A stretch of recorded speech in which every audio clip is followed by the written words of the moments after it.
Praise the Lord. Hallelujah. Thank you, Master.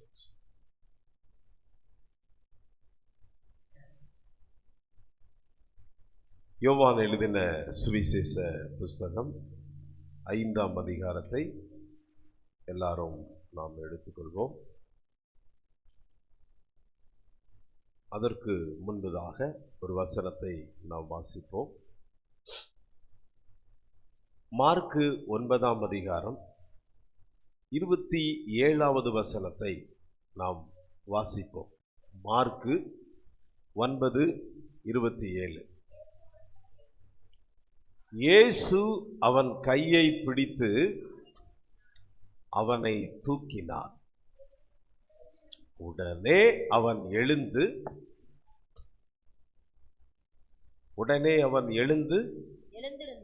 எழுந்திருந்தான். சரி, கவனிங்க. அதுவரைக்கும் அவனுடைய வாழ்க்கையில தூக்கிவிட முடியாத ஒரு நிலையிலே அவன் காணப்பட்டான். அவனுடைய வாழ்க்கை முழுவதும் நோயினால் அடிமைத்தனத்தில் இருந்தான். பிசாசின் கட்டுகளுக்குள்ள கிடந்தான். அதுவரைக்கும் அவன் தன்னுடைய குடும்பத்திலே இருந்தாலும் அவன் ஒரு விசுவாசமற்ற ஒரு சந்ததியின் கூட்டத்திலும் ஒரு அடிமைத்தன வாழ்க்கையிலும் அவன் வாழ்க்கை முழுவதுமாக ஒரு கட்டப்பட்ட ஒரு வாழ்க்கையில் இருந்தான். அவனுக்குள்ள இருந்த அந்த பிசாசு அநேக முறை அவனை அலக்களித்து அவனை நிறைய பேர் ஜெபம் பண்ணி அவன் வாழ்க்கையில விடுதலை இல்லாமல் காணப்பட்டான். அநேக நேரங்களிலே அவனை ஊமையும் செவுட்டுத்தனமான ஆவி அவனை பலவந்தப்படுத்தினது. அப்போ இயேசு கிறிஸ்து வண்டையிலே வருவதற்கு ஒரு சான்ஸ் கிடைச்சது. அந்த சான்ஸில் வந்த உடனே ஏசுசாமி இடத்துல வந்தாங்க. வந்த உடனே ஏசு சொன்னார், ஊமையும் செவுட்டுத்தனமான ஆவியே, இவனை விட்டு நீ என்ன செய்,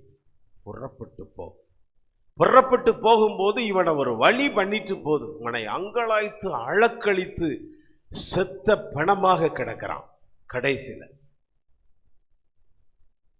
கீழே விழுந்து அழக்களித்து விட்டு போயிடுச்சு. எல்லாரும் பார்க்காங்க, அவ்வளோதான், முடிஞ்சு, அவன் முடிஞ்சு, இதோட க்ளோஸ்டு, அவ்வளோதான் அப்படின்னு. க்ளோஸ்டு அப்படின்னு சொல்லி நினைக்கிற நேரத்தில் தான் இயேசு என்ன பண்ணார்னா கையை பிடிச்சி தூக்கி விடுறாரு. எல்லாம் அல்லையோ சொல்லுங்க பார்ப்போம். இன்னைக்கு நம்ம என்ன வார்த்தையை ஏசப்பாட்டிருந்து நமக்கு தராருன்னா, கர்த்தர் நம்மளை கைப்பிடிச்சு இந்த மாசத்துல தூக்கி விட போகிறார். சொல்லுங்க, கைப்பிடிச்சு நம்மளை தூக்க போறார். ஏன்னா ஒவ்வொருவரும் நம்ம பல சூழ்நிலையில இருந்து நாம் இந்த இடத்துல வருகிறோம். அவரவர்களுடைய குடும்ப சூழ்நிலை, அவரவர்களுடைய குடும்ப பிரச்சனைகள், அவரவர்களுடைய குடும்ப பாரங்கள், அவரவர்கள் இருக்கிற பலவீனங்கள், அவரவர்களுக்கு இருக்கக்கூடிய சூழ்நிலையின் நிமித்தமாக வரக்கூடிய போராட்டங்கள், கஷ்டங்கள், தாங்க முடியாத வேதனைகள், இவைகளிலிருந்து நாம் மீளுவோமா, மீள மாட்டோமா, நாம் எழுந்திருப்போமா, எழுந்திருக்க முடியாதா, இல்லை இதோடு முடிஞ்சிருமா, அவ்வளவுதான் அப்படின்னு நினைக்கின்ற சூழ்நிலையில தான் இயேசு வண்டையிலே வந்தவர்களை கர்த்தர் தூக்கி பிடிச்சு நிறுத்துகிறார். ஆமென், ஹல்லேலூயா. தூக்கி பிடிச்சு நிறுத்துகிறார். அவன் அதற்கடுத்து சந்தோஷமாய் வாழ்கிறான். அவன் வாழ்க்கை மிகவும் சமாதானமா இருக்கு. ஹல்லேலூயா. இதை எடுத்தீங்களாப்பா? இல்லை, ரைட். நான் சொல்றது அடுத்த வசனம். மத்தேயு 12ஆம் அதிகாரம், சீக்கிரமா எடுங்க. மத்தேயு 12ஆம் அதிகாரம், மத்தேயு 12ஆம் அதிகாரம், மத்தேயு 12ஆம் அதிகாரம்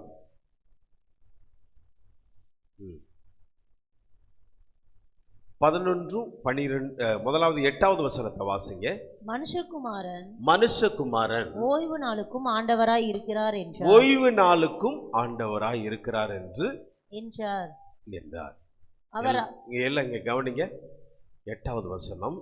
மனுஷகுமாரன்னா யாரு? இயேசு கிறிஸ்து. அவர் எதற்கு ஆண்டவராய் இருக்கிறாரா?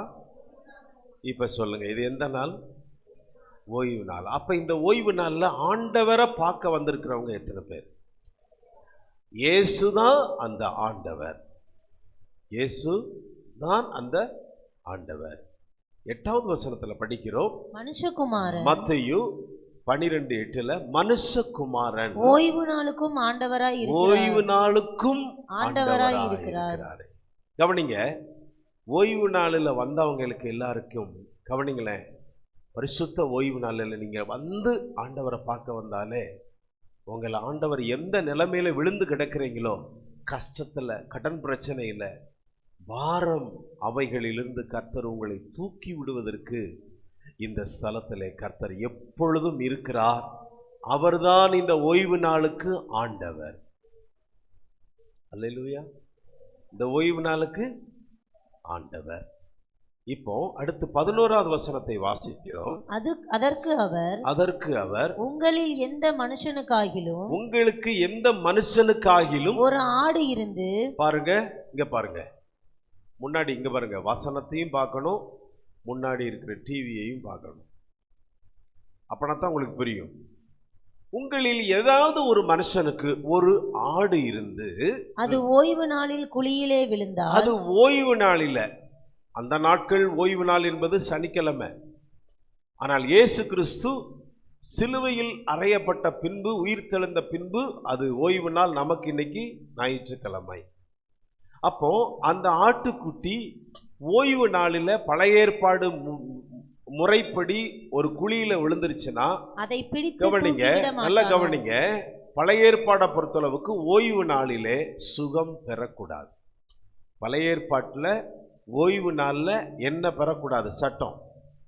பரிசேயர்கள், சதுசேயர்கள் போன்றவர்கள் ஓய்வு நாளில் என்ன செய்யக்கூடாது? வேலை செய்யக்கூடாது. அப்படின்னால என்ன செய்யணும்? எந்த ஒரு யாருக்கும் சுகம் பெறக்கூடாது. இப்ப ஆண்டவர் என்ன செய்றார்னா, எப்பா அது பழைய ஏற்பாடு. இந்த புதிய ஏற்பாட்டு ஓய்வு நாளை ஆண்டவர் ஞாபகப்படுத்தி சொல்றாரு. இந்த ஓய்வு நாளில் யாராவது ஒருத்தருக்கு ஒரு ஆட்டுக்குட்டி இருந்துச்சுன்னா, அது ஓய்வு நாளில், அந்த ஓய்வு நாளா இருந்துச்சுன்னா குழியிலே விழுந்தால், ஐயோ, அது குழியிலே விழுந்தால் அதை பிடித்து தூக்கிவிட மாட்டானோ? தூக்கிவிட மாட்டானோ? உங்க ஆட்டுக்குட்டி வளர்க்கீங்க செல்லம்மா, அது குழிக்குள்ள விழுந்துருச்சு ஓய்வு நாள்ல, அதை பார்த்துட்டு சும்மா நீங்க போயிடுவீங்களா? அதை போயிடுவீங்களா? அந்த ஆட்டுக்குட்டி என்ன செய்யறாரா? அது குழிக்குள்ள விழுந்த உடனே என்ன செஞ்சுக்கிட்டு இருக்கும்? சத்தமா சொல்லுங்க. நான் சொல்றேன், சிரிக்கும்ங்க. அது என்ன செய்யும்? கத்தும். பாருங்க, ஆபத்து. அது தெரியாம விழுந்துருச்சு, தெரியாம உள்ள போயிருச்சு. தன் எஜமானை விட்டுட்டு வெளியில அப்படி வரும்பொழுது ஏதோ ஒரு சூழ்நிலையில விழுந்துருச்சு. யாருடைய கண்களுக்கு தெரிந்தால் அந்த எஜமானுடைய கண்ணுக்கு தெரியும். அவன் என்ன செய்வான்? அதை தூக்கி விடாமல் இருப்பானோ? ஏசப்பா சொல்றாரு, எப்பா நீ வளர்க்கிற ஆட்டுக்குட்டியை விட ஆட்டை பார்க்கிலும் மனுஷனானவன், அடுத்த வசனம், மனுஷனானவன் எவ்வளவோ விசேஷித்திருக்கிறான். ஆதலால் ஓய்வு நாளிலே நன்மை செய்வது நியாயம்தான் என்று சொன்னார். ஓய்வு நாள்ல நன்மை செய்வது நியாயம்தான்பா. இந்த ஓய்வு நாள்ல உங்க வாழ்க்கையை காண்பிக்க, உங்க முகத்தை ஆண்டவர்கிட்ட காண்பிக்க, தேவ சமூகத்துக்கு நீங்க காண்பிக்க வந்தாலே குழிக்குள்ள கிடக்கிற, நீ விழுந்து போன கிடக்கிற எல்லா இடத்திலிருந்தும் கர்த்தர் உன்னை தூக்கி விடுவார். ஆண்டவர் உன்னை ஆட்டுக்குட்டியை பார்க்கிலும் ஆண்டவர் உன் வாழ்க்கைய விசேஷித்த வாழ்க்கை என்று சொல்லுகிறார். என்ன வாழ்க்கை சொல்லுங்க, எல்லாரும் சொல்லுங்க. நீ விசேஷமானவன், நீ விசேஷமானவன். உன்னை குழியிலிருந்து தூக்கிவிட அவர் மனசு உடையவராயிருக்கிறார். அதுல முக்கியமானது, ஓய்வு நாள்ல செய்யக்கூடாதா? இல்ல, செஞ்சா இது நல்லது. ஆண்டவர் சொல்றார், இது நியாயம். அப்போ இதுல முக்கியமா ஒரு வார்த்தை சொல்லிருக்குது, கர்த்தர் இயேசு ஓய்வு நாளுக்கும் ஆண்டவர். 12வது வசனம். ஆட்டை பார்க்கிலும் மனுஷனானவன் எவ்வளவோ விசேஷித்திருக்கிறான். சொல்லுங்க, எல்லாரும் சொல்லுங்க, எவ்வளவோ விசேஷித்தவனாயிருக்கிறார். கர்த்தர் உன்னை விசேஷமா பார்க்கிறார். இந்த ஓய்வு நாள்ல உங்க முகத்தை பார்க்கிறார். இந்த ஆலயத்துல வந்து உங்க முகத்தை பார்க்கிறார். நீங்க எல்லாரும் வரும்போது சந்தோஷமா வருவீங்க. இந்த ஆலயத்துக்கு வரும்போது சந்தோஷமா வருவீங்க. உங்களுக்கு அநேக பிரச்சனைகள் இருக்கும். அதையும் தாண்டி இன்னைக்கு ஆண்டவர்கிட்ட போனா நமக்கு ஏதாவது ஒரு வழி பிறக்கும் அப்படின்னு நினைச்சு இந்த இடத்துல வந்தால், இந்த ஓய்வு நாளுக்குரிய ஆண்டவராகிய இயேசு நம்மளை தூக்கி விடுவார். அல்லேலூயா. அதை விட்டுட்டு நீ வேலைக்கு போயிட்டேனா அது எப்படிப்பா உன்னை தூக்க முடியும்? தூக்க முடியுமா? புது கல்யாணம் முடிச்சவங்கெல்லாம் மனைவி லீனான மனைவிய தூக்கி கொஞ்சி கொலாவுவான். அதே நேரத்தில் கொஞ்சம் ஸ்டவுட்டான ஆட்கள்லாம் அவனால் தூக்க முடியுமா? சொல்லுங்க, தூக்க முடியாது. ஏன் தூக்க முடியாதுன்னா அவனால் முடியாது. ஏற்கனவே முடியலை, இன்னியும் எப்படி முடியும்? ஒரு மாப்பிள்ளையை படுக்க போட்டு குறுக்கு அமுக்க வேண்டியதுதான். நம்ம ஆண்டவர் ஓய்வு நாளுக்கும், சொல்லுங்க, ஓய்வு நாளுக்கும் ஆண்டவர். எத்தனை பேர் இந்த ஓய்வு நாளை கனம் பண்றீங்க? எத்தனை பேர் ஓய்வு நாள் விசேஷித்த ஓய்வு நாளிலே வந்திருக்கிற உங்களை ஆண்டவர் சொல்றாரு, ஆட்டை பார்க்கலும் நீ விசேஷித்தவள், ஆட்டை பார்க்கலும் நீங்கள் விசேஷித்தவர்கள். அதனால தான் நான் உங்களுக்காக இந்த ஞாயிற்றுக்கிழமையில நான் ஆண்டவரா அந்த இடத்துல இருக்கிறேன். 12வது வசனம் படித்தோம். லூக்கா 14:5 ஆண்டவர் சொல்றாரு. லூக்கா 14:5 லூக்கா 14:5 அவர்களை நோக்கி உங்களில் ஒருவனுடைய கழுதையாவது எருதாவது ஓய்வு நாளில் துறவிலே விழுந்தால், ஓய்வு நாளிலே துறவு அப்படின்னா கிணறுன்னு அர்த்தம். துறவுன்னா என்னது? சொல்லுங்க அக்கா, அம்மா, அன்னை சொல்லுங்க. துறவுன்னா என்னது? ஒரு குழி, கிணறு, ஒரு பெரிய குழி விழுந்துருச்சு. என்னது? கழுதையாவது எருதாவது. எருது, கவனிங்க, கழுதையாவது எருதாவது. முதல்ல ஆட்டுக்குட்டி விழுந்துருச்சு, அடுத்து கழுதையும் விழுந்துருச்சு, எருது விழுந்துருச்சு. இப்ப ஆண்டவர் சொல்றாரு, ஓய்வு நாளில் துறவிலே விழுந்தால் அவன் அதை உடனே தூக்கி விடானோ. கவனிங்க, அதை உடனே தூக்கி விடானோ. அப்படா அவனுக்கு பாசம் இருந்துச்சுன்னா கண்டிப்பா தூக்கிடுவான். அவன் வளர்த்ததுன்னா தூக்கிடுவான். அவன் செல்லமா வளர்த்தது கண்டிப்பா அவனால, அது அந்த மிருகத்தால, அதுக்கு ரொம்ப பிரயோஜனம். அவன் ரொம்ப விருப்பப்பட்டு வளர்க்கிறான். உடனே தூக்கி விடுவானே. அதற்கு உத்தரவு சொல்ல அவர்களால் கூடாமல் போயிற்று. விருந்துக்கு அழைக்கப்பட்டவர்கள், நல்லா கவனிங்கம்மா, உடனே தூக்கி விடுகிறவர் இயேசு. சொல்லுங்க, உடனே தூக்கி விடுகிறவர் இயேசு. அந்த உடனே தூக்குறவங்க சுபாவம் எப்படி இருக்கு தெரியுமா? அன்பு, கரிசனை, நேசம், பாசம், உறவு, ஐக்கியம், பலதரப்பட்ட மிகுதியான அன்பினால் இருப்பாங்க. அப்ப ஆண்டவர் சொல்றாரு, அதை பார்க்கிலும், சொல்லுங்க, அதை பார்க்கிலும் நீங்கள் விசேஷித்தவர்கள். அதனாலதான் ஆண்டவர் சொல்றாரு, கர்த்தர் ஓய்வு நாளுக்கும், இன்னொரு சொல்லுங்க, ஓய்வு நாளுக்கும். லூக்கா 6:5 வசனத்துல விதமாய் ஒரு வசனம் இருக்குது. லூக்கா 6:5 ஒரு வசனம் விதமா இருக்குது. வாசிங்க.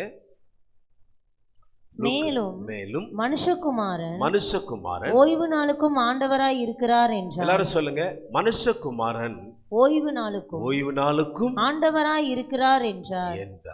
அவரே சொல்றார், இயேசுவே சொல்றார், ஓய்வு நாள்ல நான் இருக்கிறேன், நீ என்னை விட்டுட்டு நீ போனேன்னா, இங்க பாருங்க, எல்லாம் கவனிங்க, என்னை விட்டுட்டு நீ போனேன்னா உன்னை தூக்க, சொல்லுங்க, உங்களை தூக்குறது யாரு? உங்களை நுப்பாட்டுறது யாரு? உங்களை சுமக்கிறது யாரு? உங்களை தாங்கிறது யாரு? உங்களை பராமரிக்கிறது யாரு? உங்க எஜமானன் தானே, நம்ம எஜமானன் தானே. அவர் தான் யாரு? சத்தமாக தான் வாயை திறந்து சொல்லுங்களேன். ஏசு. சத்தமா சொல்லுங்க, ஏசு. அப்போ அவர் எங்க இருக்கிறாரோ நம்ம அங்கதான் இருக்கணும், அப்படித்தானே? அவர் எங்க இருக்கிறாரோ சொல்லுங்க. ஓய்வு நாளுக்கும் ஆண்டவர் யாரு? அப்போ ஓய்வு நாளை மறந்துட்டா நீ யாரை மறந்துட்ட? ஆண்டவரை. அவர் உன்னை என்ன செய்ய வந்திருக்கிறாரு சொல்லுங்க? தூக்கி விட வந்திருக்கிறார்.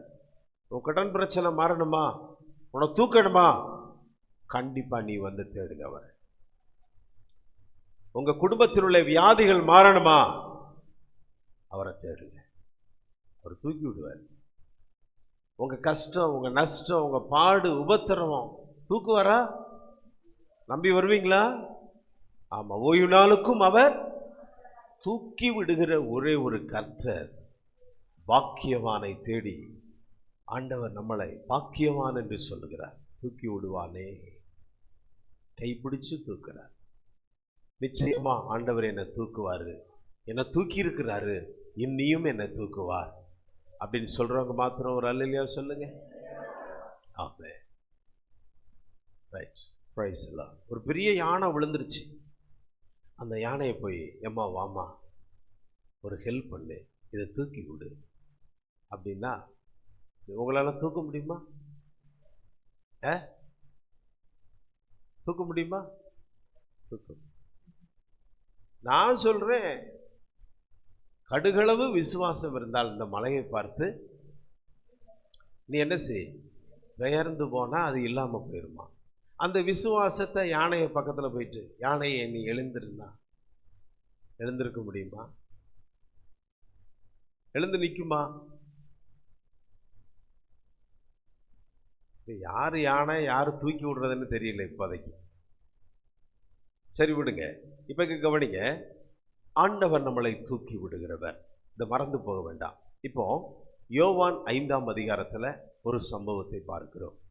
யோவான் 5ஆம் அதிகாரத்துல ஒரு சம்பவம். அது என்ன சம்பவம்? 1 முதல் நம்ம வாசிக்க கேட்போம். இவைகளுக்கு பின்பு யூதருடைய பண்டிகை ஒன்று வந்தது. இல்ல, லூக்கா மார்க் 2ஆம் அதிகாரம் 27, 28 மட்டும் வாசிச்சுட்டு நம்ம போயிடுவோம். மார்க் 2ஆம் அதிகாரம் 27, 28 மட்டும் வாசிச்சு. பின்பு அவர்களை நோக்கி மனுஷன் ஓய்வு நாளுக்காக உண்டாக்கப்படவில்லை. கவனிங்க, மனுஷன் ஓய்வு நாளுக்காக உண்டாக்கப்படவில்லை, ஓய்வு நாள் மனுஷனுக்காக உண்டாக்கப்பட்டது. எல்லாரும் கவனிங்க. அப்ப ஞாயிற்றுக்கிழமை நீங்க எல்லாம் எங்க இருக்கணும்? நீங்க எல்லாம் எங்க இருக்கணும் சொல்லுங்க? நீங்க ஞாயிற்றுக்கிழமை எங்க இருக்கணும்? ஓய்வு நாள்ல எங்க இருக்கணும்? ஏன்னா ஓய்வு நாளுக்கு ஆண்டவர் எங்க இருக்கு? யாரு? ஆண்டவர். அப்ப பைபிள் சொல்லுது, எப்பா 27 அழகா சொல்லுது, பின்பு அவர்களை நோக்கி மனுஷன் ஓய்வு நாளுக்காக உண்டாக்கப்படவில்லை, மனுஷர்கள் ஓய்வு நாளுக்காக உண்டாக்கப்படல, ஓய்வு நாள் மனுஷனுக்காக உண்டாக்கப்பட்டது. பாருங்க, இந்த ஓய்வு நாளே உங்களுக்காகத்தான். சொல்லுங்க, இந்த ஓய்வு நாளே சொல்லுங்க எனக்காகத்தான் சொல்லுங்களேன். அப்ப இந்த நாள்ல நம்ம எங்க இருக்கணும்? யாருக்காக இந்த நாள் ஆண்டவர் வச்சிருக்கிறாரு? இங்க பாருங்க, இந்த வார லீவே யாருக்கு தான்? யாரும் சொல்ல மாட்டேங்களே, எனக்குன்னு சொல்லுங்க. எனக்கு அது என்னத்தை ஆண்டவர் சொல்றாரு 28ல? ஆகையால் மனுஷகுமாரன் ஓய்வு நாளுக்கும் ஆண்டவராய் இருக்கிறார். அந்த மனுஷகுமாரன் ஓய்வு நாளுக்கும். அப்ப அது 27ல பின்பு அவர்களை நோக்கி மனுஷன் ஓய்வு நாளுக்காக உண்டாக்கப்படல, ஓய்வு நாள் மனுஷனுக்காக உண்டாக்கப்பட்டது. இது பழைய ஏற்பாட்டுல படிச்சா அது எனக்கும் என் ஜனங்களுக்கும் உடன்படிக்கை நாள் அப்படின்னு. அல்லேலூயா. எனக்கும் என் ஜனங்களுக்கும் அது உடன்படிக்கையின் நாள். நானும் அவர்களையும் என்னையும் இணைக்கின்ற ஒரு நாள். இன்னைக்கு நீ காணப்படாம போயிட்டீங்கன்னா கண்டிப்பா வாழ்க்கையில தூக்குறதுக்கு ஆள் இல்லை. கர்த்தரை தேடுவீர்கள் என்றால் கண்டிப்பா உன்னை தூக்கி நிப்பாட்டுவார். கர்த்தரை நீங்க அசட்டை பண்ணீங்கன்னா கண்டிப்பா தூக்க முடியும். குழிக்குள்ள கிடக்கிறத நம்ம வாழ்க்கை எல்லாமே இன்னைக்கு அங்கலாய்ப்புல இருக்கும், நிறைய கஷ்டங்கள்ல தூக்கி விடணும். சொல்லுங்க, தூக்கி விட. எத்தனை பேரை தூக்கி விடணும்னு ஆசைப்படுறீங்க? ஆண்டவரே, நான் இந்த மாடிக்கு போகணும், என்னை தூக்கி விடுங்க அப்படின்னா மேல இருந்து ஒரு தூதனை அனுப்பி அவளை முதல்ல கீழே தள்ளி விடுங்க. எதுக்கு நீ மாடிக்கு சும்மா வர? படி இல்லாத மாடியில் என்னை தூக்கி விடுனா எப்படி தூக்கி விடுவார்? ஒன்று வாழ்க்கையிலையும் கஷ்டத்துலையும் ஆண்டவர் உனக்கு உதவி செய்யத்தான் அவர் என்ன செய்வார்? தூக்கி விடுவார். ஆமென். சத்தமா சொல்லுவோம், ஆமென். சரி, இப்போ நம்ம பெதஸ்தா குளத்துக்கு போவோம். யோவான் 5ஆம் அதிகாரத்தில் ஒரு வசனம் வாசிக்கிறோம். 1வது வசனத்திலிருந்து படிங்க. இவைகளுக்கு பின்பு யூதருடைய பண்டிகை ஒன்று வந்தது.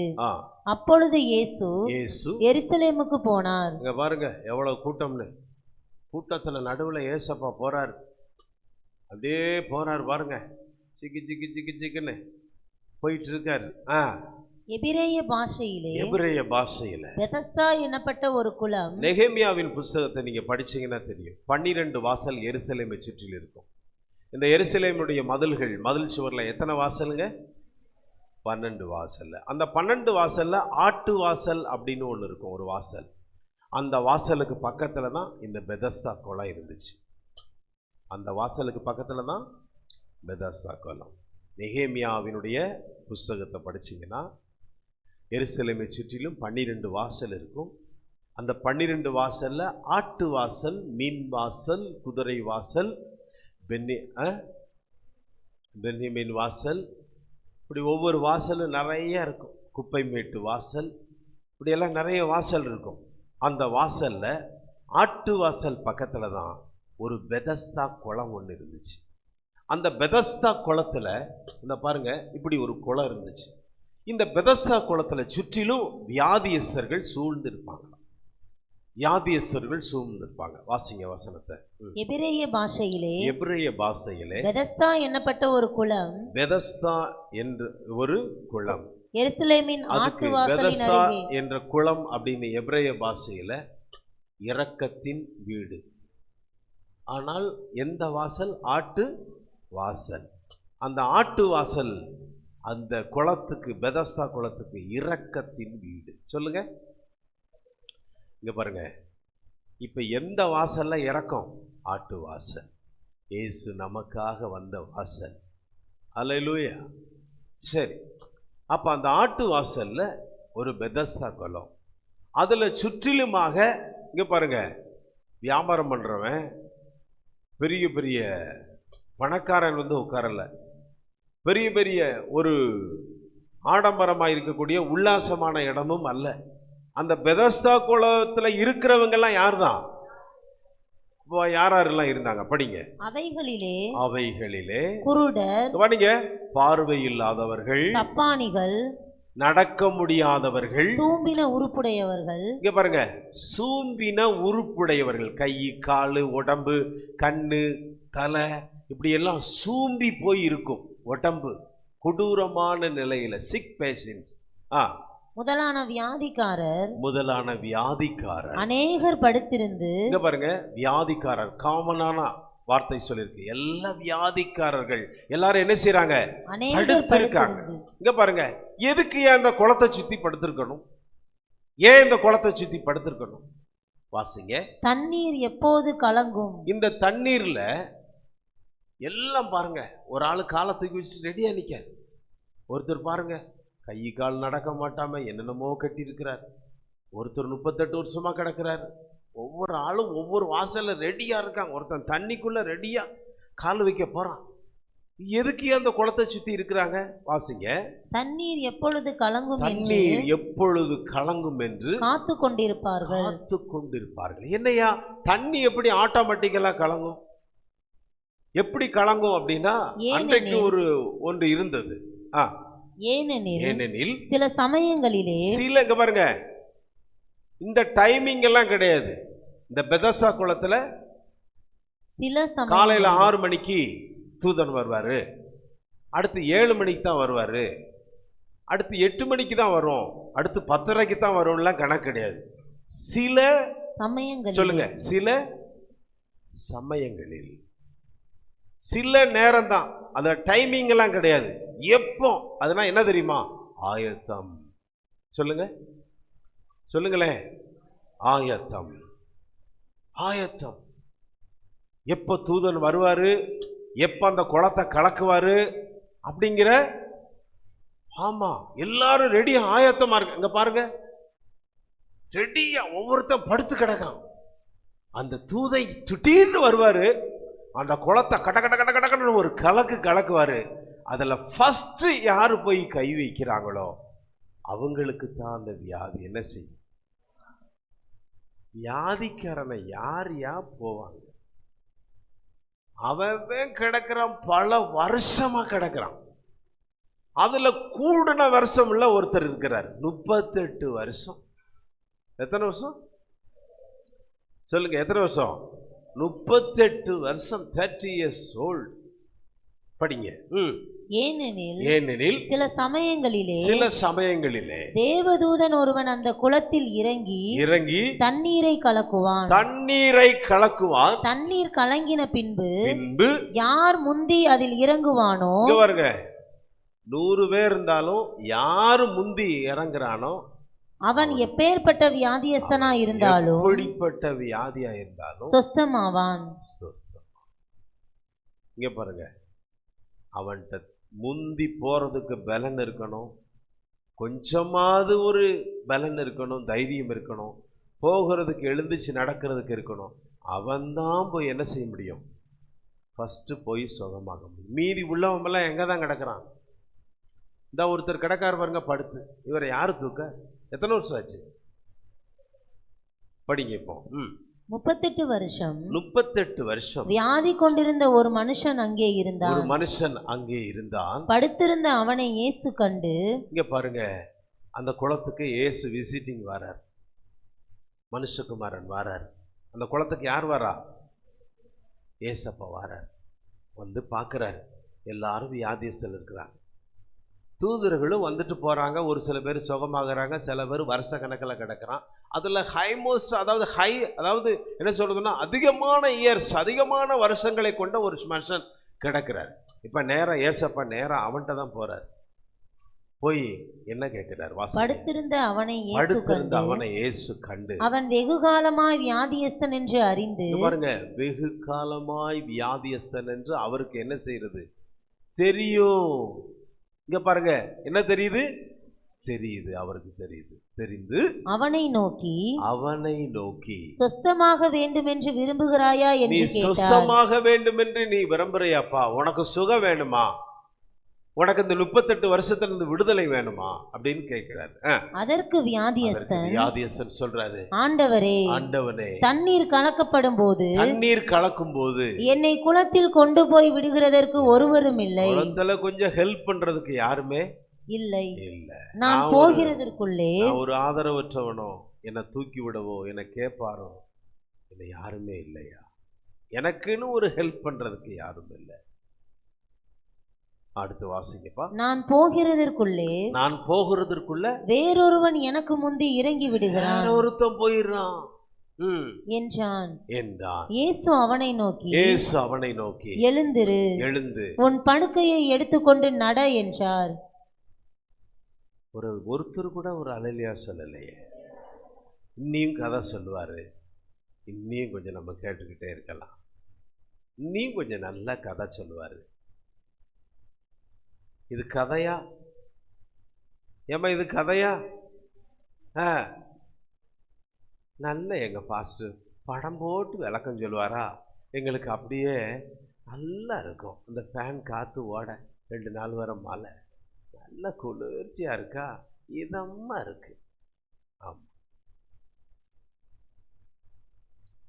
38 வருஷம் இயேசு தேடி வர்றாரு.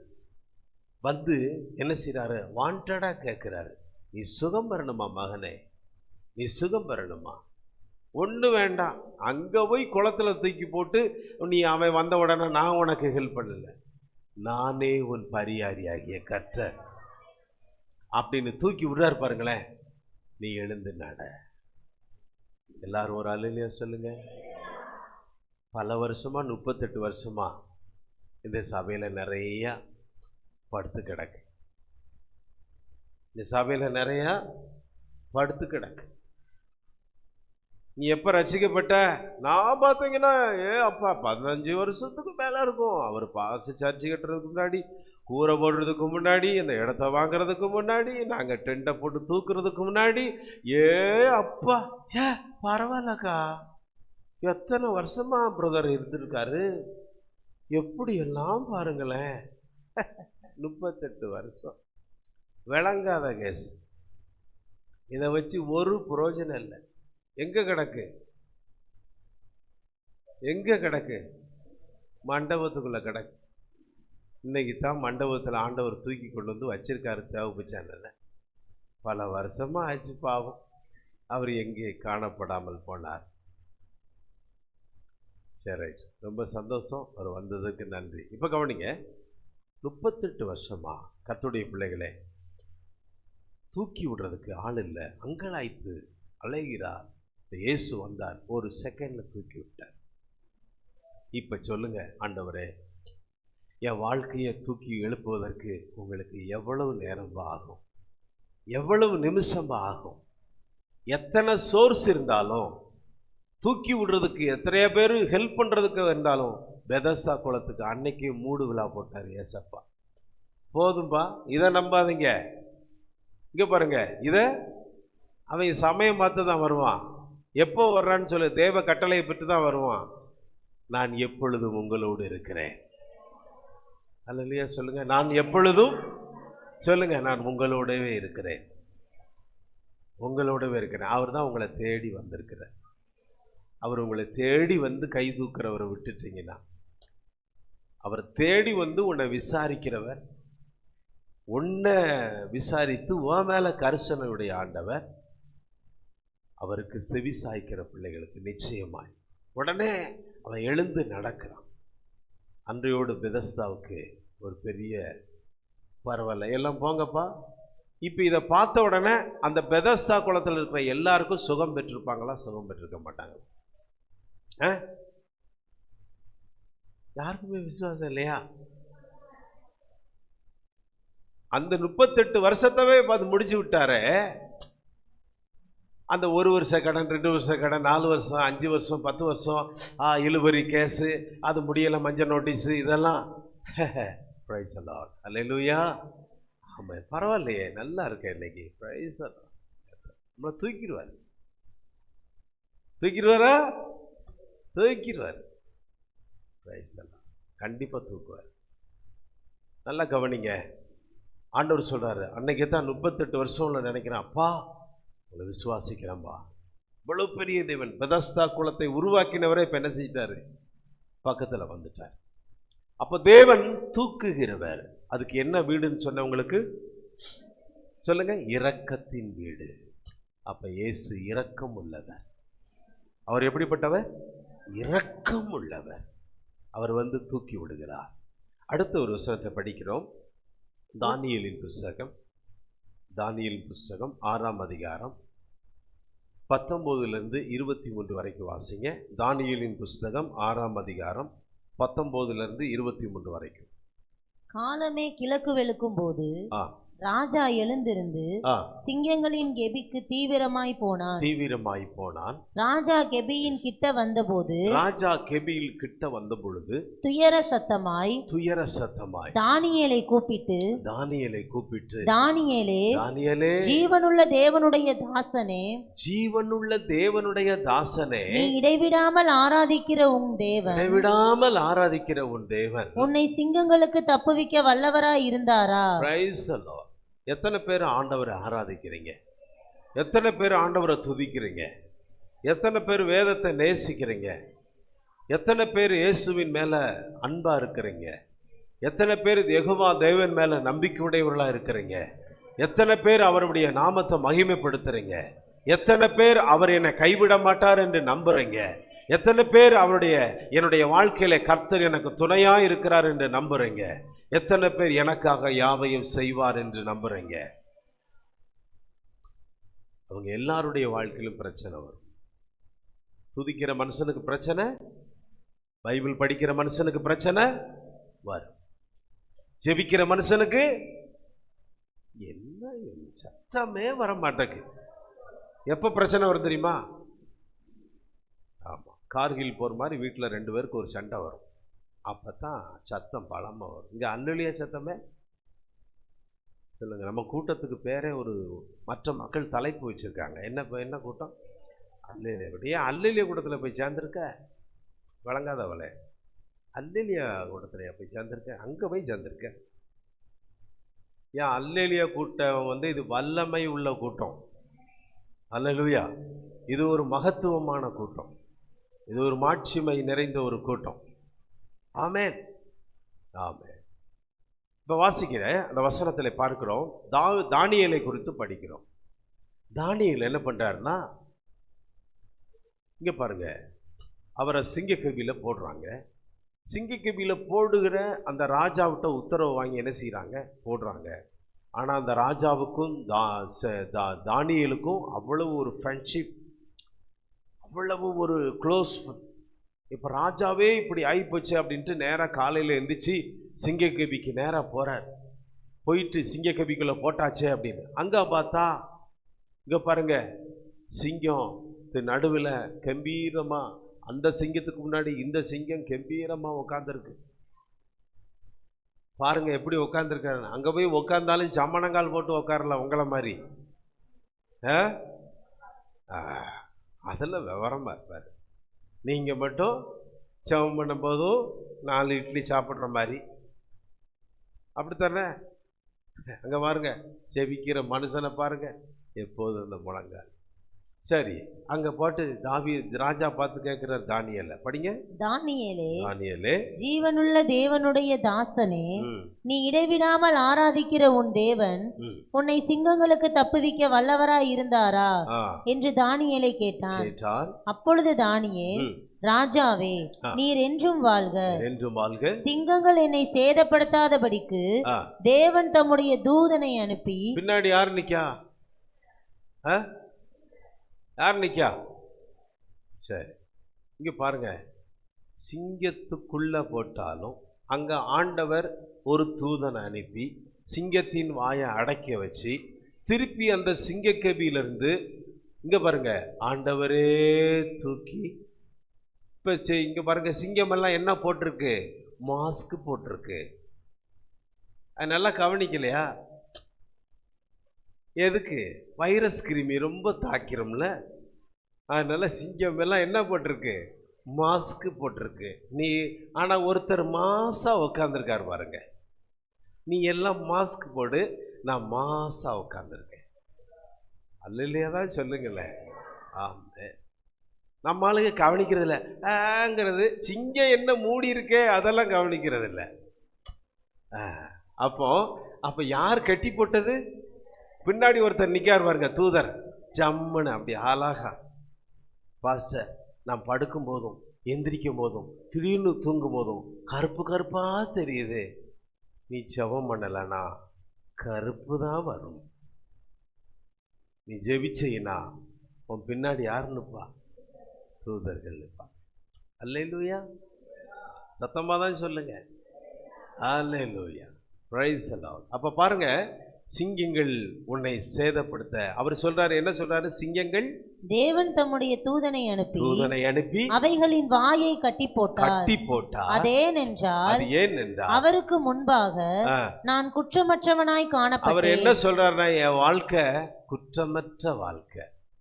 ராஜா, உங்களுக்கு முன்னாடியும் தான், நான் வணங்குகிற தேவனுக்கு முன்னாடியும் என்கிட்ட என்ன இல்லை. கொஞ்சம் கவனிங்கம்மா. நான் வணங்குகிற தேவன்ட்டையும் நான் குற்றம் இல்லாதவன். ராஜாவை உம்மிடத்திலையும் நான் குற்றம் இல்லை. நீதிக்கேடு நான் எதுவும் செய்ததில்லை. படிங்க. அதேனென்றால் அவருக்கு முன்பாக நான் குற்றமற்றவனாய் காணப்பட்டேன். ராஜாவாகிய உமக்கு முன்பாகவும் நான் நீதிக்கேடு செய்ததில்லை. அப்பொழுது ராஜா தன்னில் மிகவும் சந்தோஷப்பட்டு தானியேலை கெபியிலிருந்து தூக்கிவிட சொன்னார். எல்லாம் சத்தமா ஒரு அல்லேலூயா சொல்லுங்க. தானியேலை கெபியிலிருந்து போய் தப்பிச்ச ஒரே ஒரு ஆள் இந்த மனுஷன் தான். சொல்லுங்க, போய் தப்பிச்ச ஒரே ஒரு மனுஷன். இவர்கிட்ட என்னென்ன இருந்துச்சு சொல்லுங்க தப்பிக்கிறதுக்கு? அவர் உண்மையும் நீதியும் செம்மையும், ராஜாவுக்கும் சரி, இங்க உலகத்து ராஜாவுக்கும் சரி, மேலே உள்ள ராஜாவுக்கும் சரி, என்கிட்ட நீதி கேடா நான் எதுவுமே செய்யல, கர்த்தர் என்னோடு இருக்கிறார், பக்கத்துல தூதன் இருக்கிறான். இங்க பாருங்க, சிங்கக்கம்பிலிருந்து வெளியில வர்றாரு சிங்கம் எல்லாம். என்னையா இப்படி ஒருப்பட்ட வித்தியாசமான மனுஷனா இருக்கிறாரு, ஒரு வெறி கூட வரமாட்டேங்க, இவரை கடிக்கணும்னு ஆசையே வரலன்னு எல்லா சிங்கமும் முத்தம் கொடுத்து அனுப்பிச்சிருக்கோம். என்ன எல்லாம் உருன்னு பாக்கிய, எல்லா சிங்கமும் என்ன செஞ்சிருக்கோம்? முத்தம் கொடுத்து. அவர் எவ்வளவு மகிழ்ச்சியா வந்து நிற்கிறாரு. இங்க பாருங்க, கர்த்தர் நம்மளை ஆராதிக்கிறவர்களை தூக்கி விடுவார். நீ வேதத்தை இரவு பகலா படி, உன்னை தூக்கி விடுவார். நீ உண்மையா இரு, கர்த்தர் உன்னை தூக்கிடுவார். நீ நேர்மையா இரு, கர்த்தர் உன்னை தூக்கிடுவார். கர்த்தர் சபையின் காரியத்துல நீ ரொம்ப தெளிவாயிரு, கர்த்தர் உன்னை தூக்கிடுவார். கர்த்தர் மனுஷ முகத்தை பார்ப்பான், கர்த்தரோ இருதயத்தை பார்ப்பாரு. பரவாயில்ல, இப்படி உண்மையா செய்கிறவனுக்கும் ஆபத்து தான், ஆனாலும் தப்புவிப்பு கர்த்தரிடத்தில் இருக்கிறது. சொல்லுங்க சத்தமா. நீ எவ்வளவு பரிசுத்தமா உண்மையா இருந்தாலும் உனக்கு நஷ்டமும் வரும், கஷ்டமும் வரும். ஆனால் கர்த்தர் உன் பக்கத்தில் நிற்கிறார் என்பதை மறந்து போக வேண்டாம். ஏற்ற சமயத்திலே உன்னை நீதியை காண்பித்து வெளிப்படுத்துவார், உன்னை தூக்கியும் விடுவார். சத்தமா சொல்லுங்க. இப்ப சொல்லுங்க, நான்லாம் நிறைய முறை சொல்லுங்க, ஆண்டவரே கொஞ்சம் தூக்கி விடுங்கப்பா, நான் ஊழியத்தில் ரொம்ப கஷ்டப்படுறேன், நான் ரொம்ப நெருக்கப்படுறேன், ஆண்டவரே தூக்கி விடுங்க. வியாதி ஒரு பக்கம் பிரச்சனைகள், பண பிரச்சனைகள், பொருளாதார பிரச்சனைகள், நிறைய பிரச்சனைகள். பல ஆண்டுகளாக நீ ஆண்டவரை 4-5 வருஷம் ஆச்சு கெட்டி, நீ பாதி கிடக்கு. மற்ற புறஜாதி மக்கள்லாம் சுற்றி இருக்கிறாங்க, எங்கே பார்த்தாலும் பார்த்தீங்க பில்டிங் பயங்கரமாக போயிட்டு இருக்கு. இது மட்டும் சும்மா எம்டியாக மேலே நிற்கி. நான் பலமுறை அழுதுருக்கேன். இந்த மேலே ரூஃப் போடும்போதெல்லாம் மலையிலேயே நின்று ஜெபம் பண்ணியிருக்கேன். மழை பேஞ்சிக்கிட்டே இருக்கு, முழங்கால போட்டு ஜெபம் பண்ணிகிட்டே இருக்கேன். இப்போயும் ஒரு 40 days ப்ரேயருக்கு ஆவியானவரே சொல்லிக்கிட்டு இருக்கிறார். அதில் முக்கியமான சில ஜெப குறிப்பு, அதை முடித்த உடனே நான் உங்களுக்கு சொல்கிறேன் அந்த ஜெபம் எப்படி பண்ண போகிறேன் அப்படின்னு. முடிச்சுட்டு சொல்கிறேன், கவனிங்க. ஆண்டவர்கிட்டே கேட்டிருக்கேன் நான், ஆண்டவரே கொஞ்சம் தூக்கி விடுங்க. அழுதுட்டு சொன்னேன், ஆண்டவர்கிட்ட தூக்கி விடுங்கப்பா, ரொம்ப முடியலை. இப்போ நல்லா கவனிங்க, நம்மளை தூக்கி விடுறதுக்கு கர்த்தர் இருக்கிறார். நீ நல்லா ஜெபம் பண்ணு, நீ நல்லா ஆண்டவர்கிட்ட காத்துரு, பொறுமையாயிரு, கர்த்தர் உன் பக்கத்தில் வந்து தூக்கி விட்டுருவார். கர்த்தர் உன் பின்னாடி தூத நிற்பதை உன் கண்ணால் பார்க்க முடியும். நிறைய வாய் கடிச்சு கொதறுகிறதுக்கு முன்னாடி அதெல்லாம் மாஸ்க் போட்டு நீ மாசா நிற்கிறத கர்த்தர் காமிப்பாரு. அல்லேலூயா சொல்லுங்க, பிரைஸ் தி லார்ட். அவங்களுக்கு முன்னாடி கால் மேலே போட்டு நான் யார் தெரியுமா அப்படின்னு கம்பீரமா சொல்வதற்கு இயேசு என்னோடு இருக்கிற, அதை மகிமையா தாழ்மையா, கால் மேலே போட்டு இல்லை, தாழ்மையா சொல்லி கர்த்தர் என்னோடு இருக்கிறார் என்பதை விளங்கி காண்பிப்போம். அல்லேலூயா சொல்லுங்க. இன்னும் சத்தமா அல்லேலூயா சொல்லுங்க. உங்க வீட்டுக்குள்ள எங்க திரும்பினாலும் என்ன உருவம் தெரியாது, கருப்பு உருவம் தெரியாது, என்ன உருவம் தெரியும்னு நினைக்கிங்க. ஆமாம், ஆண்டவரே கிச்சனுக்கு போகிறேன், ஒரு தூதன் அனுப்பி கொஞ்சம் ரசம் வச்சு கொடுக்க சொல்லுங்கள், ரொம்ப டயர்டாக இருக்குது. ஆமாம் ஆண்டவரே பெட்டுக்கு போகிறேன், கொஞ்சம் பெட்டை போட்டு பெட்ஷீட்லாம் விரித்து கொடுக்க சொல்லுங்கள், ரொம்ப டயர்டாக இருக்குது. இதெல்லாம் அநாகரிகம். ஆமாவா? அல்லேலூயா. வேளாங்கண்ணி அம்மா யோசிக்கு, எனக்கு ஏதாவது அந்த தூதன்கிட்ட கிடைக்குமான்னு கொஞ்சம் கேளுங்க அப்படின்னு. கண்டிப்பாக கிடைக்கும். உங்களுக்கு செட்டையை வச்சு உங்களை டப்புன்னு அடிப்பார். அல்லேலூயா. வேளாங்கண்ணி அம்மா அல்லேலூயா. கர்த்தர் உங்களை அடித்தாலே ஆசீர்வதிச்சார்னு அர்த்தம். இப்போ தான் சிரிப்பு வருது. Amen. Praise the lord. Hallelujah. ஆமாம். எத்தனை பேர் காலையில் உங்களை ஜெபத்தில் தட்டி எழுப்புற மாதிரி கண்டிருக்கீங்க? தட்டி ஒரு தட்டு. எத்தனை ஆண்டவர் தட்டிருக்கீங்க? சில ஆள் ஆண்டவர் தான் தட்டுறாருன்னு தெரியாமல், தூதன் தான் நம்மளை தட்டி எழுப்புறான்னு தெரியாமல், பக்கத்தில் இவளுக்கு வேற இல்லை, பொழுதனைக்கு என்ன தட்டி தட்டி எழுப்பிக்கிட்டு இருக்கா அப்படிம்பாங்க. நம்மளை எழுப்புகிற தூதனும் இருக்கிறாங்க. ஜெபம் பண்ணு. சிறைச்சாலையில் பேதுரு இருக்கும்போது எழுந்துரு, கையை பிடிச்சிட்டு எழுந்துட்டு போற. அங்க லோத்து ஊர்ல தூதர்கள் கைப்பிடிச்சு என்ன செய்றாங்க? கூப்பிட்டு போறாங்க. தூதர்கள் எவ்வளவு ஹெல்ப். இன்னைக்கு அந்த ஹெல்ப் எல்லாம் நம்ம வரணும்னா சொல்லுங்க, கர்த்தர் என்னை தூக்கி விடுவதற்கு நான் நல்லா ஆராதிக்கணும், நல்லா ஜெபிக்கணும், நல்ல பைபிள் படிக்கணும், நான் கர்த்தருக்கு உண்மையா இருக்கணும், தேசத்துல உண்மையா இருக்கணும், சபையில உண்மையா இருக்கணும், ஊழியத்துல உண்மையா இருக்கணும், எல்லாத்துலயும் நான் சரியா இருக்கணும். கர்த்தர் என் பக்கம்தான். ஆமென். ஒரு வசனம் படிங்க.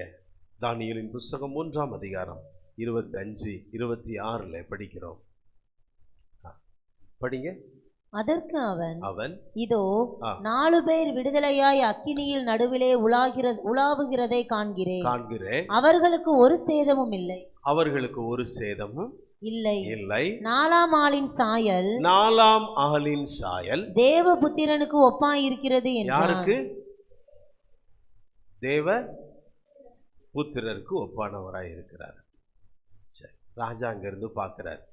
சாத்ராக்கு, மேசாக்கு, ஆபேத் இவங்களை தூக்கி உள்ள போடுறாங்க. சிலையை வணங்காதனால தூக்கி போட்ட உடனே அங்க பயங்கரமா தீ எரியுது. உள்ள தூக்கி போட்ட உடனே ஆண்டவர் எங்களை விடுவிச்சாலும் சரி, விடுவிக்காம போனாலும் சரி, அவருக்கும் எங்களுக்கு ஒரு பெரிய கமிட்மெண்ட் இருக்கு. அதை யாராலையும் உடைக்க முடியாது. புரியுதா? எங்களை எங்கேயும் வணங்க சொல்றதுக்கு அதிகாரம் யாருக்கும் இல்லை. ராஜாவே உமக்கு உத்தரவு கொடுக்குறோம், உமக்கு சொல்லணும்னு அவசியம் எல்லாம் இல்லைன்னு பிடிச்சி தூக்கி உள்ள போடுங்கப்பா. அவனு ராஜா உள்ள தூக்கி போட்டார். உள்ள 3 பேர் தானே போட்டோம். அங்க 4வது நபர் ஒருத்தர் நிற்கிறாரு. அவர் யாரியா அப்படின்னு சொல்லி ராஜா பார்க்கிறாரு. ராஜா பார்த்த உடனே என்ன நினைச்சிருப்பாரு? அதுக்கடுத்த வசனம். அப்பொழுது நேபுகாத்நேச்சார் எரிகிற அக்கினி சூளையின் வாசல் அண்டைக்கு வந்து உன்னதமான தேவனுடைய தாசராகி அவர் சொல்றாரு. இங்க பாருங்க, முதல்ல தானியேலும் படிச்சோம். அந்த ராஜா சொல்றாரு, எப்பா உன்னதமான தேவனுடைய தாசர் பிள்ளையே, சாத்ராக், மேஷாக், ஆபேத்நேகோ என்பவர்களை நீங்கள் வெளியே வாருங்கள் என்றான். நீங்கள் வெளியே வாருங்கள். சத்தமா தான் ஒரு அல்லேலூயா, இன்னும் சத்தமா ஒரு அல்லேலூயா சொல்லுவோம். இங்க பாருங்க, தீய படைச்சதே, இங்க பாருங்க அக்கினிய படைச்சதே, அந்த அக்கினிய படைச்சவருக்கு தெரியும் நம்ம உள்ள போட்டாலும் வேக வைக்காத ஒரு கிருபை அவர்கிட்ட இருக்கு. அல்லேலூயா. ஆமா. இது என்ன அக்கினி? மக்கள் பார்வைக்கு வேணா அக்கினியா இருக்கலாம். அக்கினியை உண்டாக்கினவரை இன்னொரு அக்கினி இருக்கு. அந்த அக்கினி நம்மளை மறைச்சிருச்சுன்னா இந்த அக்கினி எல்லாம் சும்மா. அபிஷேகத்தை காத்து கொண்டவனுக்கு இந்த அக்கினி எல்லாம் சும்மா வெறுமையானதுதான். உண்மையா இருக்கிறவனுக்கும் அபிஷேகம் பண்ணுகிறவனுக்கும் அபிஷேகத்தை காத்து கொள்கிறவனுக்கும் நீதியா இருக்கிறவர்களுக்கும் தேவனிடத்தில் உண்மையா இருக்கிறவர்களுக்கும் இதெல்லாம் ஒரு சாதாரணமான விஷயம். அல்லேலூயா. இங்க பாருங்க, எப்படி சாத்ராக்கு, மேஷாக்கு, ஆபேத்நேகோ தைரியமா உரைத்தார்களோ, இதை போல எந்த பிரச்சனையா வந்தாலும் யெகோவாயிரே தேவனே கர்த்தர் பார்த்து கொள்வார். என்ன நடந்தாலும். ஆனா இவங்க யாரு தான்? ஜெபிக்கிறவங்க. ஜெபிக்கிறவனுக்கு பிரச்சனை வந்துச்சா என்ன சொல்ல மாட்டேங்க? வரும், வந்துகிட்டே தான் இருக்கும். ஆமாவா இல்லையா? நோய் வரும், ஜெபிக்கிறவனுக்கும் வரும், ஊழியம் செய்யறவனுக்கும் வரும், வந்துகிட்டே தான் இருக்கும். அதான் பவுல் சொல்றாரு, தீத்துவெல்லாம் பார்த்து கொஞ்சம் திராட்சை ரசத்தை கொஞ்சம் கூட்டிக்க, இருக்கட்டும் வியாதி உன் பலவீனம். பவுல் சொல்றாரு, அப்பா இந்த முள்ளு பிரச்சனை தாங்க முடியல, குத்திக்கிட்டே இருக்கு அப்படின்னு. என் கிருபை உனக்கு போதும். முள்ளு இருக்கத்தான் செய்யும், உனக்கு கிருபையும் இருக்கத்தான் செய்யும். அல்லேலூயா சொல்லுங்க பாப்போம். ஆமென். சத்தமா ஒரு அல்லேலூயா சொல்லுங்க. ஆமென். பழைய ஏற்பாடு முழுவதும் பார்த்தீங்கன்னா ஆண்டவரை பெற்று ஆண்டவருடைய உடன்படிக்கை பெட்டிய இங்க பாருங்க, பெலிஸ்தியர்கள் தூக்கிட்டு போய் என்னையாவா ஆண்டவர் அப்படின்னு சொல்லிட்டு தூக்கிட்டு போய் மாட்டு வண்டியில வச்சான். அம்பிட்டு பேருக்கும் தெரியும்னு நினைக்கவங்க எல்லாருக்கும் மூல வியாதி. அம்புட்டும் பட்டச்சு தூக்கிட்டு நிற்கான். ஊரே நிக்கி காந்தது காந்தது காந்தது காந்தது, மிளகா தீ மாதிரி காந்தது. ஐயோ எரியுது எரியுது. என்னது? ஏங்க மூல வியாதி இல்ல, பின்னாடி இருக்கிற பைல்ஸ்.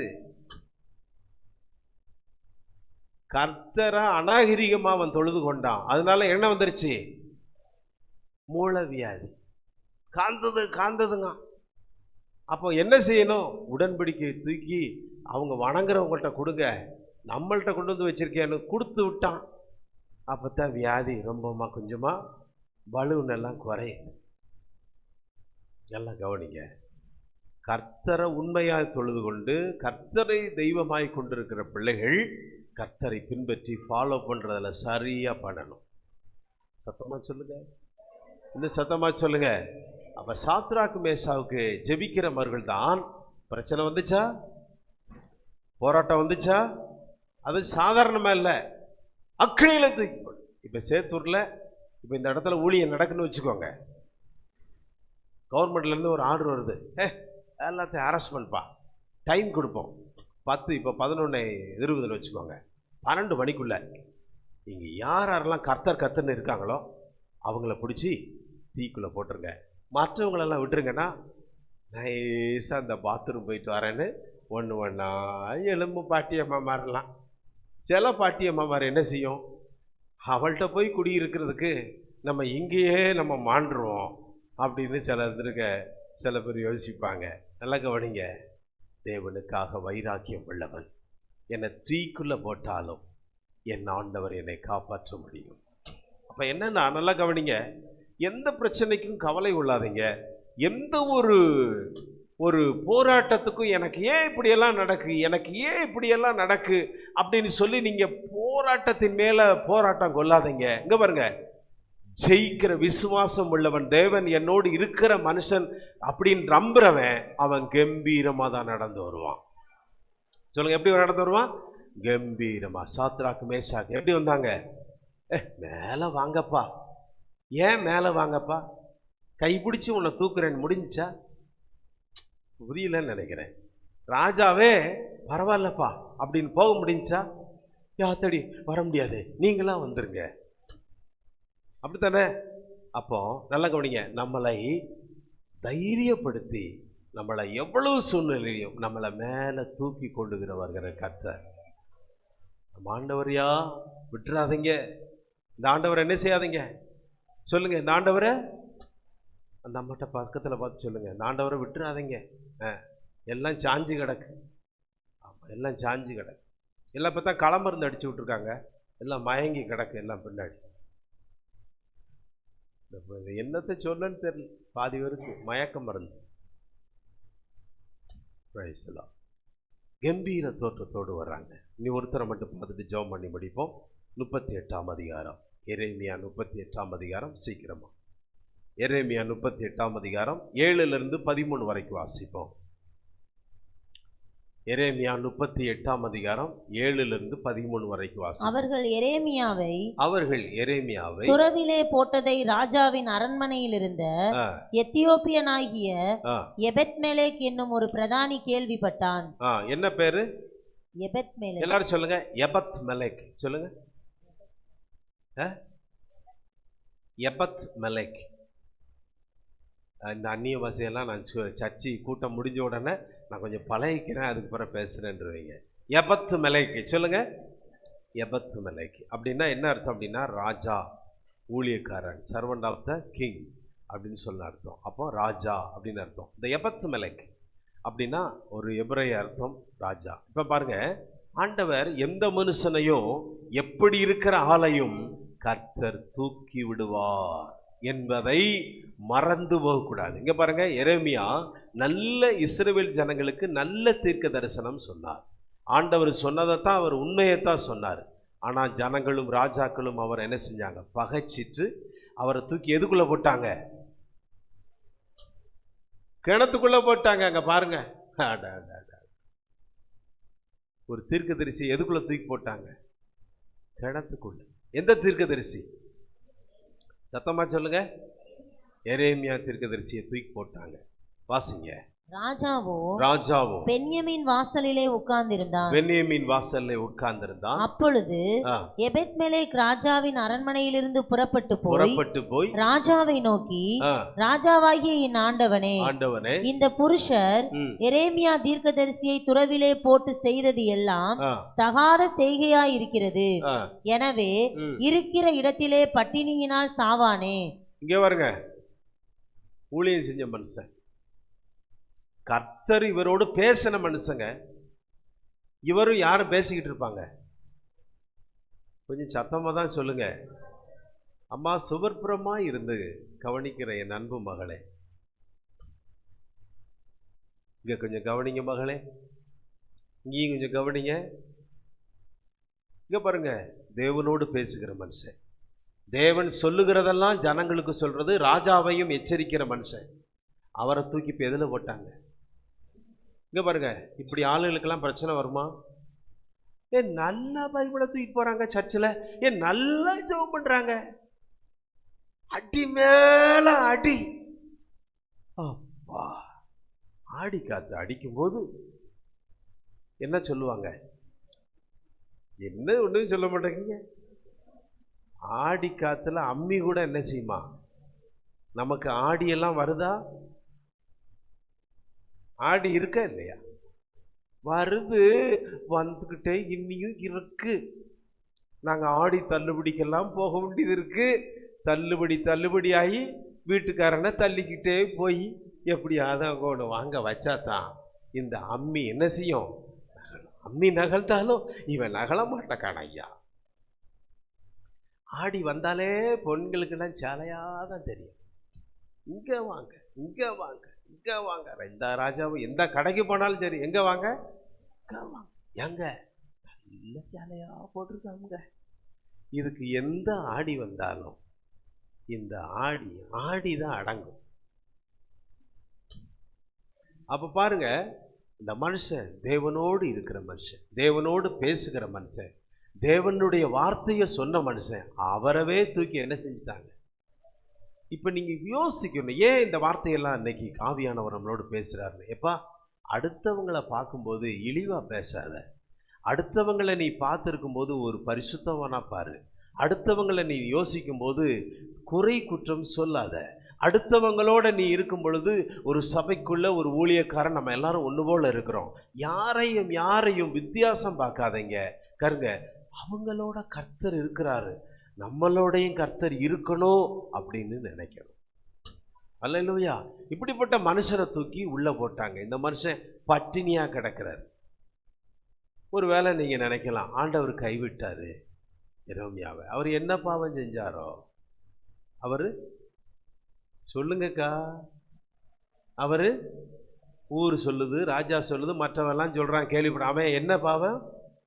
ஏன் அவன் ஊழியம் செஞ்சவனப்பா, அவன் தேவனோடு பேசுகிறவனப்பா, தேவனுடைய தீர்க்கதரிசி அப்பா, தேவனுடைய வார்த்தையை பேசுகிற மனுஷனப்பா. கடவுளுக்காக சகிச்சிட்டு கிணத்துக்குள்ள போறாயா. அவனை தூக்கி கிணத்துக்குள்ள போட்டாங்க. சேறு பிடிச்சு நிக்கி, சாப்பாடு இல்ல, புழுக்கள் வருது, நாற்றம் எடுக்கிறது. அந்த கஷ்டத்திலையும் கர்த்தர் நல்லவர். அந்த கஷ்டத்தை இந்த கிணத்துக்குள்ள என்ன செஞ்சிருப்பாரு நினைச்சீங்க? எப்படி ஆராதிச்சிருப்பாரு? எப்படி ஆராதிச்சிருப்பாரு? உங்களுக்கு என்ன பாட்டு ஞாபகம் வருது? ஆடுவோம் கொண்டாடுவோம் வருமா? எந்த பாட்டு வரும்? எந்த காலத்திலும் எந்த, அவங்களுக்கு அந்த பாட்டு வேற. உங்களுக்கெல்லாம் எந்த பாட்டு? துன்பமா துயரமா, அழுதுட்டு சாக்கடையில உள்ள இன்னியும் போமா. ஏன் ஒரு வித்தியாசமான பாட்டு தெரிய வேண்டாமா? அந்த கிணத்துல இருந்து மேல தூக்கணும். ஆண்டவர் என்னைக்கு என்ன தூக்கி விடுவாரு? உன் மாப்பிள்ளையே உன்னை தூக்கல. அடுத்து என்னம்மா குயில் பாடுது சொல்லுங்கப்பா.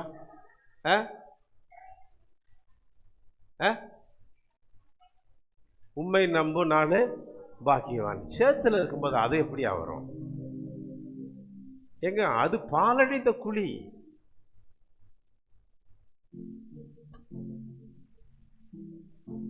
மேஜர் புடி, D major, E major, F major புடி, எஃப் மேஜர். சொல்லுங்களேன், அவர் என்ன நினைச்சிருப்பாரு? என்னது? தூக்கி தூக்கி தேவபதியை தூக்கி தூக்கி எடுத்திருக்காரு. மேக்சிமம் அதிகமா நம்ம ஒரு பாட்டு பாடுவோம், ஞாபகம் இருக்கா? தேவ சித்தம், ஜி மேஜர், எஃப் மேஜரா? ஹல்லேலூயா. தேவ சித்தம் நிறைவேற எனையும் படைக்கின்றே. தேவ சத்தம் என்னுள்ளம் பலமாக தோனிக்குதே. சொல்லுங்க. என் கஷ்டம் எல்லாம் தொலையும் போர் நாள், கண்ணீரும் கவலையும் தீரும் மன்னார், இரட்டிப்பான பங்கை பெற ரட்சகர் அழைத்திடுவார். இரட்டிப்பான பங்கை பெற ரட்சகர் அழைத்திடுவார்.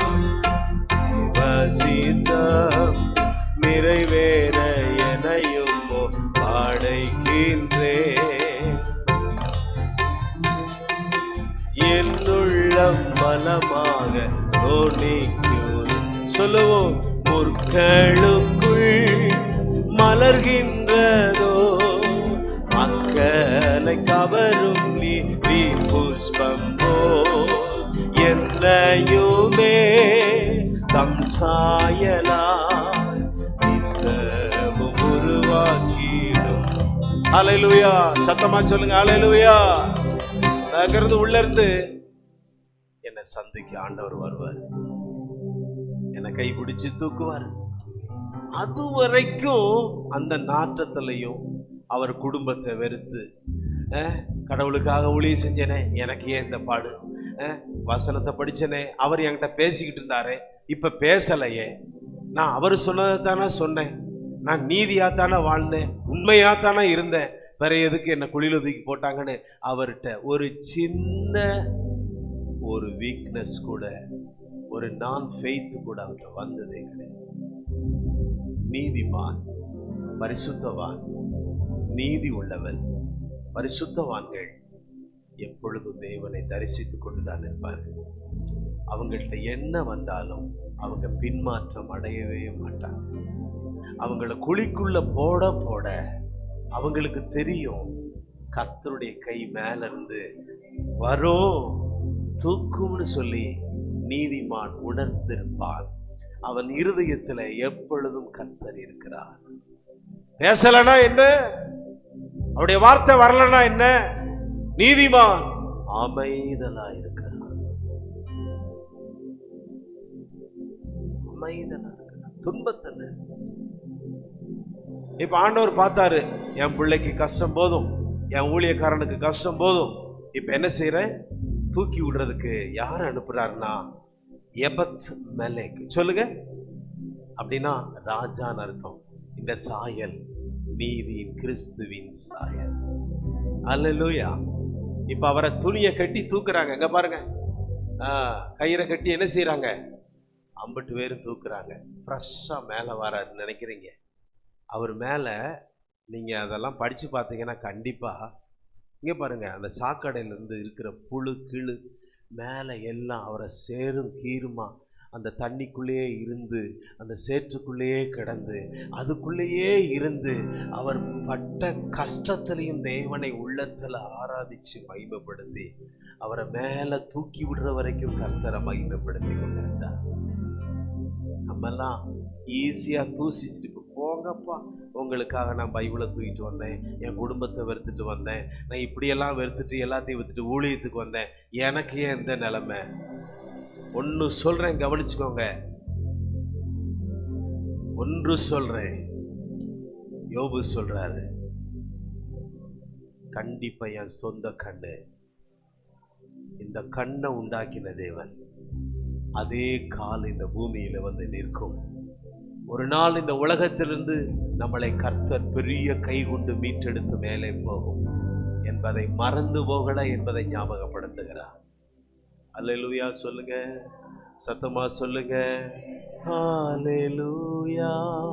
கையில் தூக்கி அப்படியே ஹalleluya ஹalleluya இயேசுவே ஹalleluya.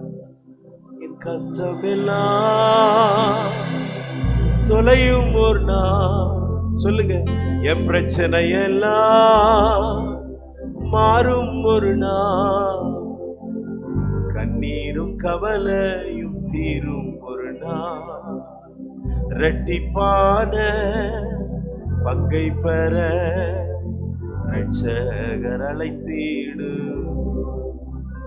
சொல்லுங்க, நான் உமக்காக தேவ சீத்தம் நிறைவேற எனையும் படைக்கிறேன். தேவ சத்தம் என்னுள்ளம் பலமாக தொனிக்குதே.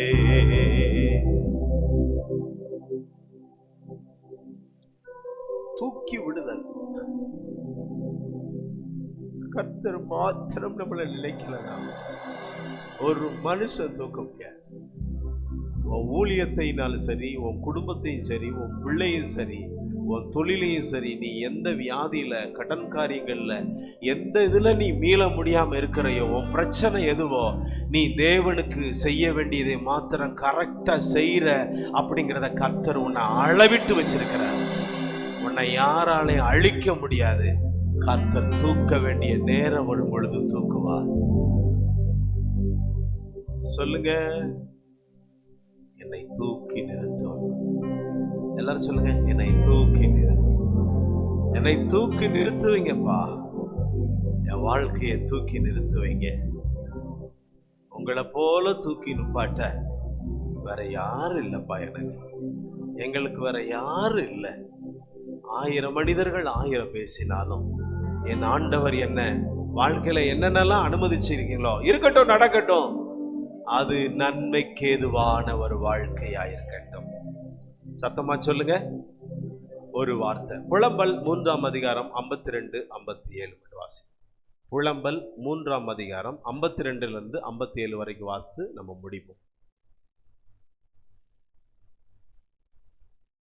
முகாந்திரம் இல்லாமல் என்னை பகைக்கிறவர்கள் என்னை ஒரு பட்சியை போல வேட்டையாடினார்கள். இங்க பாருங்க, இது எரேமியா இந்த கிணத்துல இருந்து தூக்கின பிறகு சொல்றாரு. என்னை எப்படி முகாந்திரம் இல்லாமல் என்னை பகைக்கிறவர்கள் என்னை ஒரு பட்சியை போல வேட்டையாடினார்கள். ஒரு பறவையை போல என்னை கொத்தி கொத்தி புடுங்கினார்கள். காவர் கிடங்கிலே இங்க பாருங்க, காவர் கிடங்கிலே என் பிராணனை ஒடுக்கி அப்படின்னா நான் ரொம்ப மெலிஞ்சு போயிட்டேன், உள்ள போய் ஒடுங்கிட்டேன், சாப்பாடு இல்ல, தண்ணி இல்ல, சேத்துல புதஞ்சி நான் ரொம்ப சாக போற கண்டிஷன்ல ஆயிட்டேன்.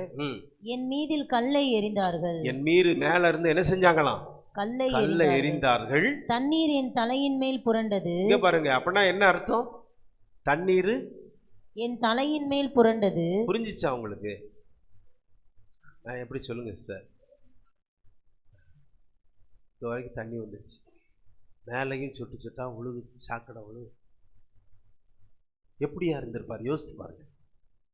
நீங்க உங்க பிரச்சனை, நம்ம குடும்பத்தில் இருக்கிறதெல்லாம் நம்ம ஒரு பெருசா திட்டம் வச்சிருக்கிறோம். முதல்ல நான் ஒன்று சொல்றேன், ஜீவ புஸ்தகத்துல உங்க பேர் இருக்கிறதுனால இங்க பாருங்க, அதை அழிக்கிறதுக்கு எவனாலையும் முடியாது. உன்னையும் அழிக்க எவனாலையும் முடியாது. உன் பேரை பெருமைப்படுத்துவேன்னு சொன்னவர் உன்னை கைவிட்டுருவாரோ? அல்லேலூயா. அவருக்கான நீதியையும் பரிசுத்தத்தையும் உண்மையும் கைவிட்டுறாரு. வாசிங்க. காவர் கிடங்கிலே என் பிராணனை ஒடுக்கி என் மீதில் கல்லை வைத்தார்கள். தண்ணீர் என் தலையின் மேல் புரண்டது. நாசமானேன் என்றேன். நாசமாச்சு, போச்சு, முடிஞ்சிச்சு என்றேன். மகா ஆழமான கிடங்கில், மகா ஆழமான, சும்மா லேசான கிணறு கிடையாது, மகா ஆழமான கிடங்கிலிருந்து ஆளா பார்த்தா ஒரு சின்ன ஒரு அடையாளம், சின்னதை ஏதோ தெரியும், சின்ன குழந்தை மாதிரி தெரியுதுக்கு இல்ல.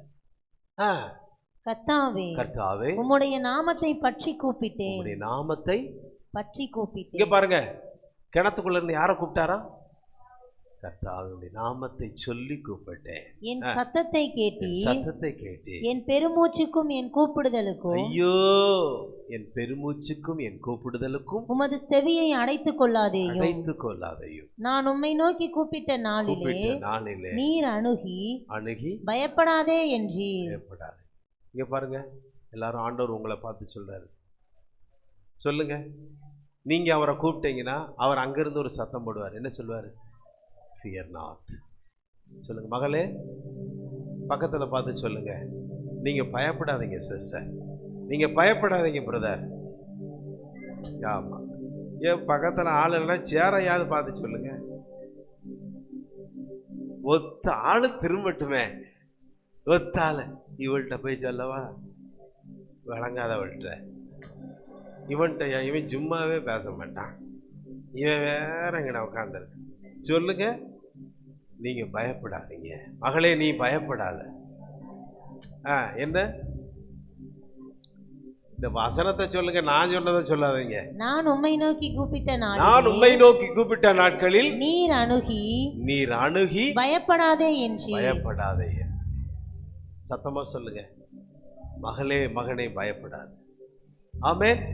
இப்ப சொல்லுங்க, கர்த்தர் என்னை தூக்கி விடுவார், கர்த்தர் என் குடும்பத்தை தூக்கி நிறுத்துவார், என் பிள்ளைகளை நிறுத்துவார், என் சபையும் ஊழியங்களை நிறுத்துவார். கர்த்தர் என்னை மென்மேலும் பெரியதாக்குவார், என் தரிசனத்தை தூக்கி நிப்பாட்டுவாரு, எனக்கு உண்டான நல்ல எண்ணங்களை நிப்பாட்டுவாரு, எனக்கு உண்டான கொடுத்த எல்லாவற்றையும் தூக்கி நிறுத்துவார். Price the Lord. இதுல வாசித்த நம்ம தூக்கி விட்ட மனுஷனை நீங்க எல்லாம் பார்த்தீங்கன்னா ஒருத்தன் கூட ஒரு தப்பு கூட செஞ்சது கிடையாது. எல்லாம் தேவனுக்கு பெர்ஃபெக்டா வாழ்ந்தவர்கள். அவன் வாழ்க்கையெல்லாம் கஷ்டம்தான், துன்பம்தான். கர்த்தர் பக்கத்தை விட்டு எங்கேயும் போகல, தூதன் பக்கத்தை விட்டு எங்கேயும் போகல. கர்த்தர் நம்மளோடையும் இருக்கணும், அவர் நம்மளை தூக்கணும். கண்களை மூடி ஜெபம் பண்ணுவோம். ஸ்தோத்திரம் பா, ஸ்தோத்திரம். தேவ சித்தம் நிறைவேற